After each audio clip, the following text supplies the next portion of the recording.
तर आज सकाळी घेतले शेंगदाण्याचे लाडू बनवायला. तर मी 2-3 दिवसापासून म्हणत होते बनवायचे, परंतु दुपारचा वेळच भेटत नव्हता.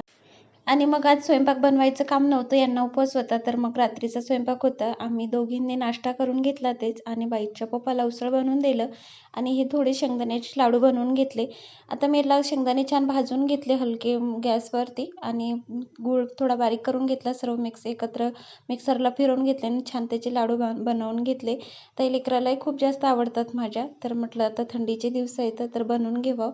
आणि मग उसळ्या बनवायला घेतल्या. तोवर लेकरू खाली खेळत होतं तर रडत वरती आली दीदीसोबत. दीदी फिरायला चालली होती म्हणून दीदीनं आणून सोडलं तिला, तर वरती रडत आली. आणि अशा काही माझ्या उसळ्या बनवून तयार आहेत. याच्यावरती फुल व्हिडिओ मी चॅनलवरती अपलोड केलेला आहे, तर नक्की चेकआउट करा. खाली मी लिंक दिलेली आहे. चॅनलवरती जर का नवीन असाल तर नक्की चॅनलला सबस्क्राईब करायला विसरू नका. तर चला भेटू अशाच नवीन व्हिडिओ बरोबर.